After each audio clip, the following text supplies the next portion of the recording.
안녕하세요. 닥터 캐럿입니다. 여러분, 혹시 웩슬러 지능검사라는 검사 이름을 들어보셨나요? 이 검사는 미국의 심리학자인 데이빗 웩슬러라는 사람이 만든 지능검사인데요. 다양한 의학적, 법적 판단을 내릴 때 근거가 되는 공신력 있는 지능검사예요. 그런데 요즘은 자신의 지적 역량을 개발하고자 하는 성인들이나 자녀 교육에 관심이 많은 학부모님들 중심으로 웩슬러 지능검사 결과에 맞는 접근법을 많이 궁금해 하시더라고요. 실제로 저희 병원에도 웩슬러 지능검사 있나요? 이렇게 문의 오시는 경우도 많거든요. 그래서 준비한 웩슬러 지능검사 실전 활용법. 정신과 의사는 실제로 웩슬러 지능검사를 어떻게 활용하는지, 그 결과가 우리의 삶에 어떤 영향을 미치는지에 대해서 지금부터 시작합니다. 우선 지능이란 무엇일까요? 공부 잘하는 거? 돈 잘 버는 거? 데블스 플랜 우승하는 거? 지능이 높은 사람 하면 떠오르는 이미지들이 있지만 단순히 공부를 잘하는 공부벌레만 떠오르진 않을 겁니다.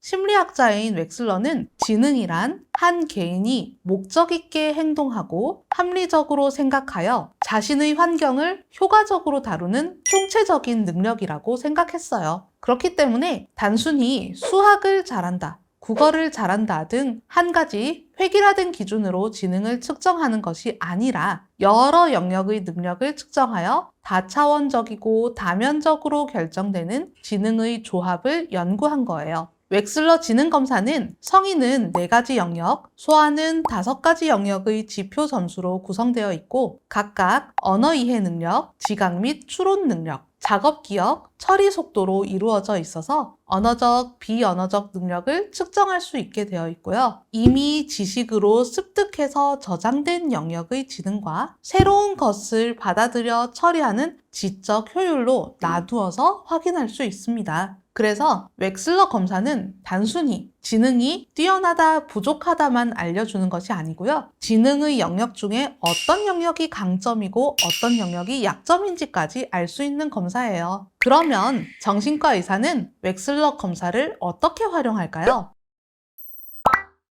첫 번째, 현재의 심리적인 힘듦으로 인한 기능 저하가 있는지 확인하는 데 씁니다. 우울증, 외상 후 스트레스 장애, 조현병 같은 정신질환들은 단순히 기본 증상이나 신체 증상, 환청 망상 같은 증상들만 있는 게 아니고요. 이러한 증상들이 학업적, 직업적, 대인 관계에서의 수행 능력을 떨어뜨립니다. 그렇기 때문에 진단적으로 지능 검사를 활용할 수 있게 돼요. 우리가 어떤 병을 진단할 때, 예를 들어서 폐암을 진단할 때 당신의 진단은 폐암입니다! 끝! 이렇게 안 하잖아요. 폐암인데 암의 크기가 몇 센티미터고 어디까지 퍼져 있고 그래서 병기가 몇 기고 이런 것들까지 해야 진단이 되는 거죠. 정신과 진단도 마찬가지입니다. 우울증입니다. 끝! 이게 아니라 가족 때문에 우울증이 왔을 수 있는데 가족과 관련이 없는 주제, 공부나 문제 해결 능력 같은 영역에서도 우울증의 영향이 있는지, 그래서 우울증의 영향 때문에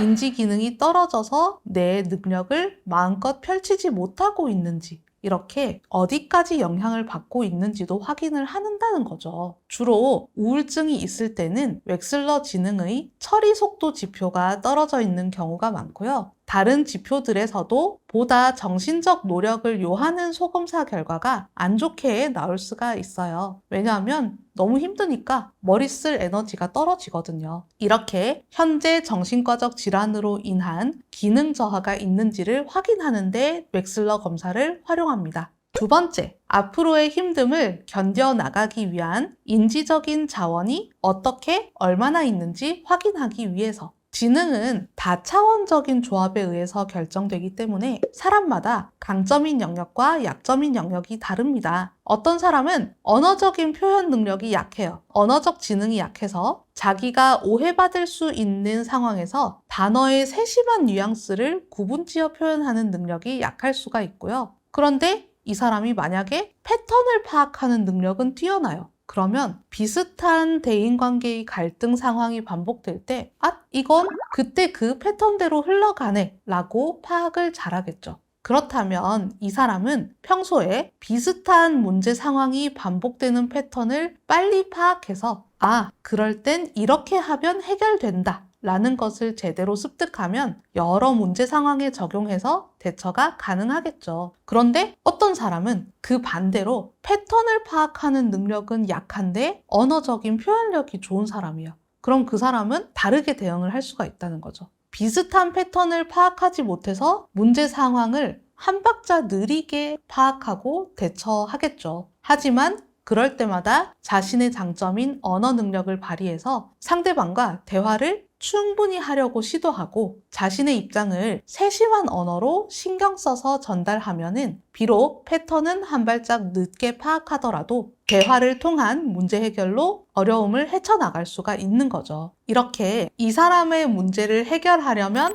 이 사람의 어떤 인지적 강점과 약점이 있냐를 확인하는 게 그 사람의 문제 해결 접근법의 기초가 됩니다. 세 번째, 학습이나 지능, 집중력 등과 관련된 문제가 있는지 확인하기 위해서. 지능 검사는 학습이나 인지 기능과 직접적인 연관이 있기 때문에 지적 능력에 문제가 있는 지적 장애 아동이나 ADHD, 학습 장애 등을 진단할 때 씁니다. 웩슬러 검사 결과가 심각하다고 할 만한 정도가 아닌 사람에게도 검사의 세부 결과에 따라서는 학습이나 직업 선택과 관련한 조언을 어느 정도는 해드릴 수 있어요. 예를 들어서 공부를 시켜보면 이해는 잘하는 것 같은데 성적이 잘 안 나와서 얘는 게으른 게 아닐까? 하는 생각이 들게 하는 학생이 있었어요. 이 학생이 웩슬러 검사를 해봤더니 지각 추론같이 이해해서 답을 찾아내는 능력은 잘하는 편이었어요. 결코 그러한 능력이 부족하지 않았는데 시간 제한이 있는 검사와 시간 제한이 없는 검사를 비교해 봤더니 시간 제한이 있는 검사에서 급격히 수행 속도가 나빠지고 난이도가 올라갈 때 확 당황하는 모습이 보였다는 거죠. 그래서 이 학생은 공부를 못하는 게 아니라 시간 제한이 있거나 문제가 어렵다고 느낄 때 내적인 불안도가 확 높아지면서 그 불안을 못 견뎌 하는 학생이구나 라고 알 수 있게 되었어요. 당연히 불안을 조절했더니 학습 성적은 올라갔고요. 이렇게 웩슬러를 통해서 학습과 관련해서 어떠한 문제가 있는 것인지 확인할 수가 있습니다. 네, 잘 보셨나요, 여러분? 웩슬러 지능 검사는 단순히 숫자 하나로 IQ 몇 점인지를 알려주는 검사가 아니라 현재의 심리적 어려움이 인지 기능에 어떤 영향을 주는지, 앞으로 어떤 강점을 활용해서 문제를 헤쳐나갈 수 있는지, 그리고 학습이나 집중력에서 어떤 부분을 보완하면 되는지를 구체적으로 보여주는 도구랍니다. 즉, 웩슬러 검사는 단순히 점수 숫자 하나만 확인하기 위한 것이 아니라 여러분의 삶을 보다 풍성하게 만들어주는 도구라고 생각해요. 오늘 말씀드린 내용이 웩슬러 검사를 조금 더 실용적으로 이해하는 데 도움이 되시길 바랍니다. 오늘 영상이 마음에 드셨다면 구독, 좋아요, 알림 설정 잊지 마시고요. 저는 다음에 더 유익한 영상으로 만나 뵐게요. 안녕!